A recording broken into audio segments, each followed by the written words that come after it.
Assalamualaikum warahmatullahi wabarakatuh. Kembali lagi bertemu dengan Ibu di sini. Ibu akan sampaikan materi yang belum sempat Ibu sampaikan, yaitu tentang Wali Songo.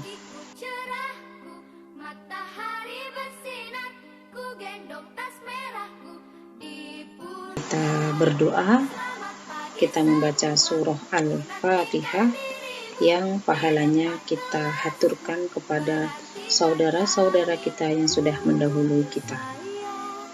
Ala niyatis sholihah. Al-Fatihah. A'udzu billahi minasy syaithanir rajim. Bismillahirrahmanirrahim. Alhamdulillahi rabbil alamin. Ar-Rahmanir-Rahim. Maliki yaumiddin. Iyyaka na'budu wa iyyaka nasta'in. Ihdinas siratal mustaqim. Siratal ladzina an'amta 'alaihim ghairil maghdubi 'alaihim waladdallin.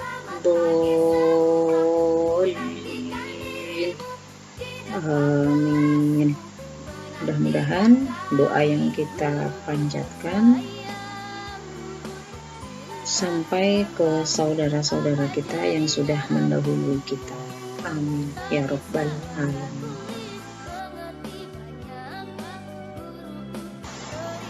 Video pembelajaran kali ini Ibu akan sampaikan materi yang ada di pelajaran ke-10, yaitu tentang kisah keteladanan Wali Songo. Wali itu adalah orang yang beriman dan bertakwa. Songo itu bahasa Jawa ya, artinya 9.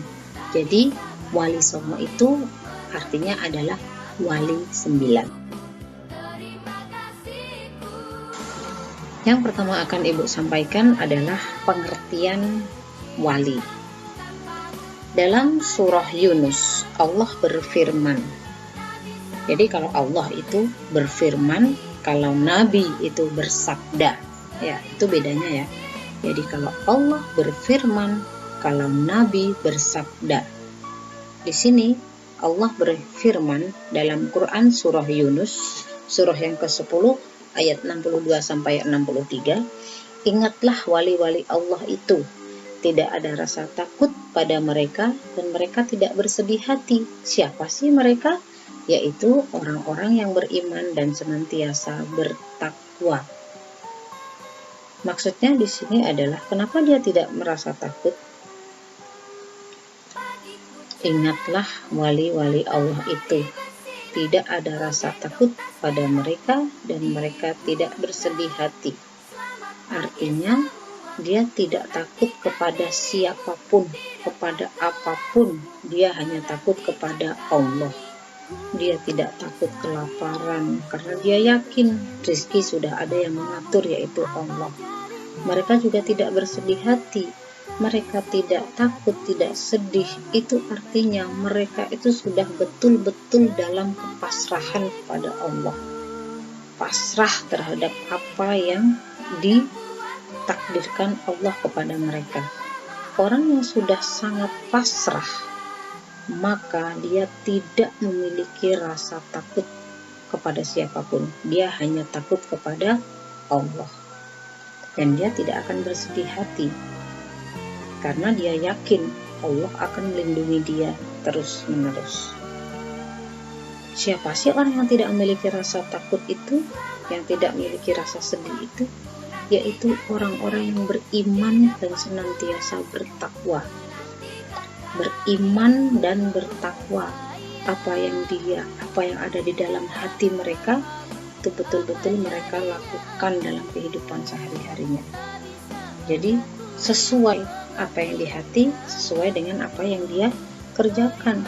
Tidak lain di hati, lain yang dia kerjakan. Di hati ngomong begini, yang dilakukan ternyata tidak sesuai. Tidak seperti itu. Itu adalah yang difirmankan Allah dalam Quran surah Yunus. Jadi kalau ada tulisan seperti ini, QS Yunus 10.262 sampai 63, bacanya adalah Quran Surah Yunus, surah yang ke-10 ayat 62 dan 63. Itu adalah pengertian daripada keteladanan Wali Songo. Wali Songo ini merupakan tokoh-tokoh atau para ulama yang menyebarkan agama Islam di Nusantara. Menyebar dia ya di seluruh Nusantara. Jadi karena jasa-jasa para beliau inilah, para ulama inilah kita mengenal yang namanya Islam secara detail. Dan wali yang pertama adalah Sunan Gresik. Nama lain Sunan Gresik adalah Maulana Malik Ibrahim. Beliau tidak lahir di Indonesia, beliau lahir di Samarkand, Asia Tengah pada awal abad 14. Pada tahun 1392 Masehi, Sunan Gresik hijrah ke Pulau Jawa. Nah, disinilah beliau mengajarkan atau mendakwahkan agama Islam di Nusantara. Kemudian pada tahun 1419 Masehi, Sunan Gresik wafat dan makamnya berada di daerah Gapura, nama daerah ya, nama desa nih, di daerah Gresik, Jawa Timur. Wali yang kedua adalah Sunan Ampel. Sunan Ampel ini adalah putra tertua dari Sunan Gresik, Sunan yang pertama tadi. Sunan Ampel masuk Jawa pada tahun 1443 Masehi. Beliau turut berperan atas lahirnya kerajaan Kesultanan Demak. Ada falsafah yang sangat terkenal yang diciptakan oleh Sunan Ampel, yaitu falsafah Moh Limo atau 5M.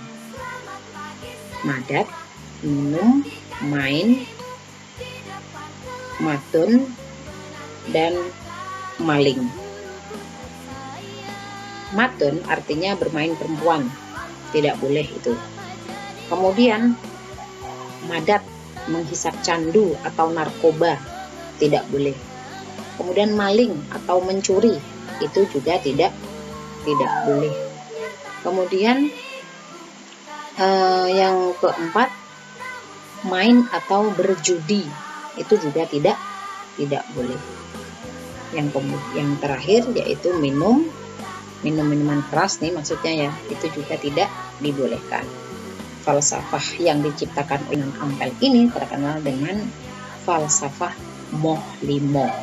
Moh artinya tidak mau, limo itu artinya 5, yaitu 5 perkara yang tidak boleh dilakukan atau Moh Limo. Sunan Bonang. Sunan Bonang nama kecilnya adalah Raden Mahdum Ibrahim. Lahir pada tahun 1465 Masehi. Beliau belajar agama Islam ke negeri Pasai.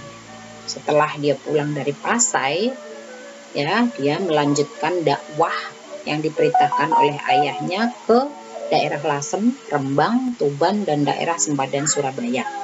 Daerah Jawa Timur ya. Rembang masih Jawa Tengah, Lasem masih Jawa Tengah, tapi dia sudah mendekati Jawa Timur. Tuban sudah masuk Jawa Timur juga. Sunan Derajat. Nama kecil beliau adalah Raden Kosim. Ia adalah anak dari Sunan Ampel. Lahir pada tahun 1470 Masehi.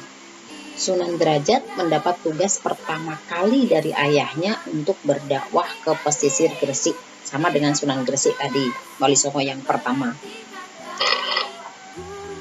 5. Sunan Kudus. Nah, kalau kalian mau berkunjung atau berziarah ke Sunan Kudus, di sana masih ada peninggalan sejarahnya, yaitu berupa masjid dan menara Kudus. Menara itu bentuknya sama persis dengan bangunan-bangunan yang ada di Bali. Jadi pengaruh Hindunya masih kental sekali. Ini di sini dijelaskan cara berdakwahnya sangat toleran pada budaya setempat. Caranya adalah dengan memanfaatkan simbol Hindu Buddha, ya. Jadi kalau kalian berkunjung ke sana, simbol Hindu itu masih sangat lekat sekali sampai sekarang. Itu masih ada. Kalau kalian mau berkunjung silahkan, ada di daerah Kudus, namanya Menara Kudus. Bahkan sekarang menjadi tempat wisata. Kemudian wali yang keenam yaitu Sunan Giri. Nah, Sunan Giri ini dakwahnya sampai ke Lombok. Nama kecilnya Raden Paku. Sunan Giri kecil menuntut ilmu di pesantrennya Sunan Ampel, sempat berkelana ke Malaka dan Pasai. Setelah itu, ia membuka pesantren di daerah perbukitan Desa Sidomukti Selatan, Gresik. Dijaga. Beliau lahir pada tahun 1450 Masehi. Nama kecilnya adalah Raden Said. Jadi dari tadi itu nama kecilnya Raden. Itu menandakan bahwa para Wali Songo ini memang bukan anak dari orang sembarangan, memang anak orang-orang yang berpengaruh. Namanya Raden. Ia ikut merancang pembangunan Masjid Agung Cirebon dan Masjid Agung Demak.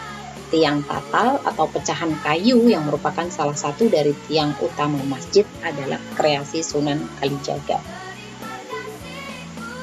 Beliau berdakwah juga melalui seni ya, sama seperti Sunan Bonang.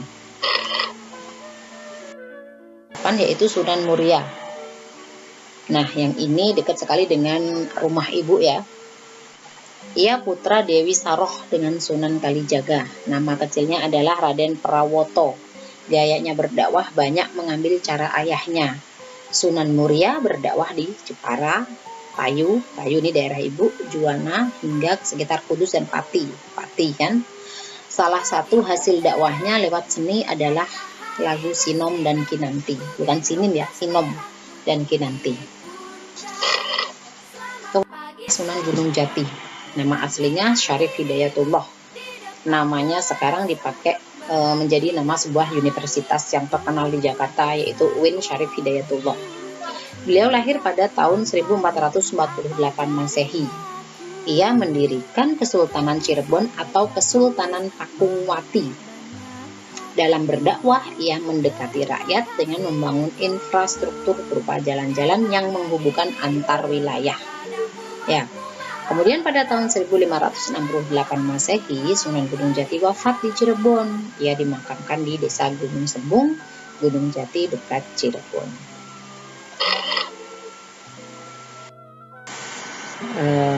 Cerita singkat mengenai kisah keteladanan Wali Songo.